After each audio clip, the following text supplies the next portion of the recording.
Hola, soy Soledad Cecilia Pech, es un gusto saludarles. Hoy hablaremos columnas de platos y empacadas. Sin más, comencemos.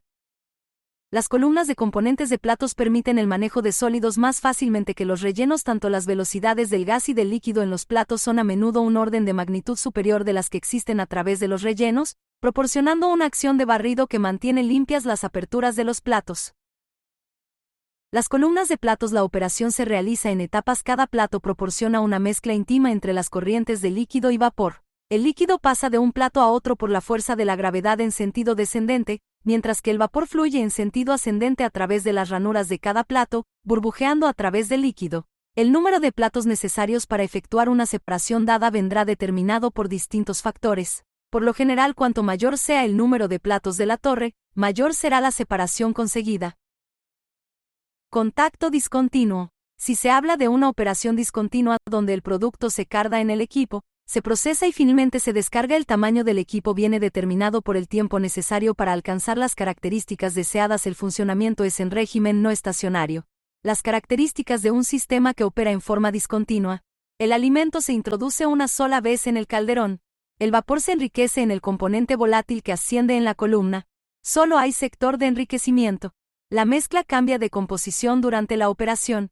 El vapor se empobrece en componente volátil a lo largo de la operación. La línea de operación. Son curvas al construir los gráficos en unidades tales como la fracción molar y la presión parcial.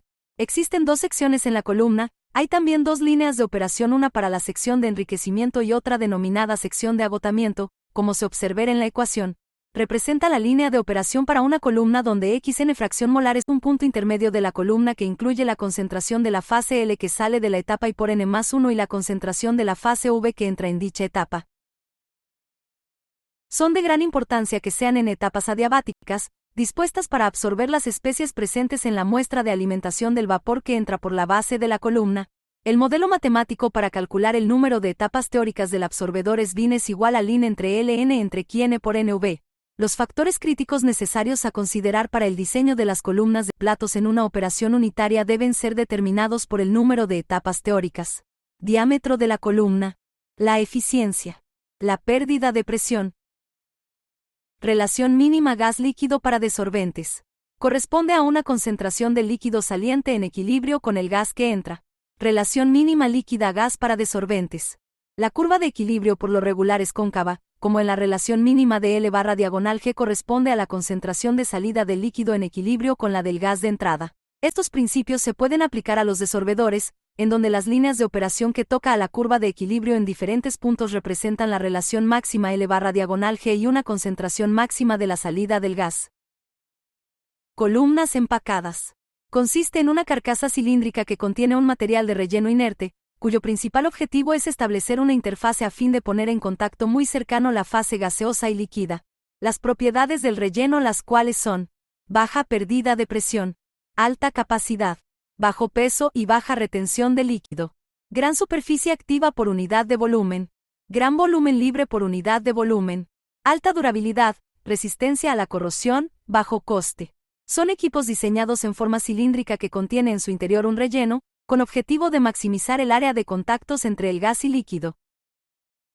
Contacto continuo. Se usan en contacto continuo o contracorriente. Las columnas verticales son rellenadas con empaques. Dentro de las torres, el líquido se distribuye y desciende a través del empaque. Las piezas se colocan dentro del equipo y se utilizan para aumentar el área interfacial.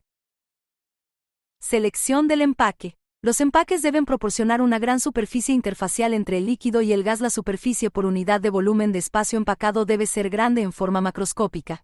Los empaques deben poseer buenas características de flujo. Esto quiere decir que deben permitir el paso de grandes volúmenes de flujo a través de pequeñas secciones de la columna, evitando la caída de presión para la fase gas. Su estructura debe permitir el manejo fácil e instalación de los empaques de absorción. Deben ser químicamente inertes a los fluidos del proceso.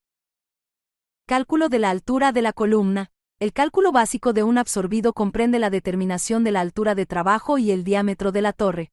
La altura de la columna es la expresión Z es igual a OG en relación con el coeficiente de transmisión de materia de la fase gas y la composición de gas, como se presenta en las ecuaciones.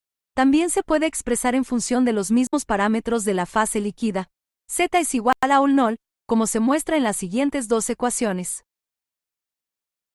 Ley de Henry: a una temperatura constante, la cantidad de gas disuelto en un líquido es directamente proporcional a la presión parcial que ejerce ese gas sobre un líquido.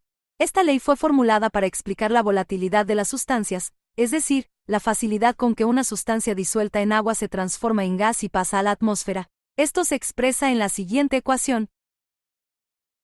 Recuerda que por cualquier duda o comentario puedes escribirme a soledad.pech@UNAD México, MX. Muchas gracias, te invito a ver la siguiente videocápsula.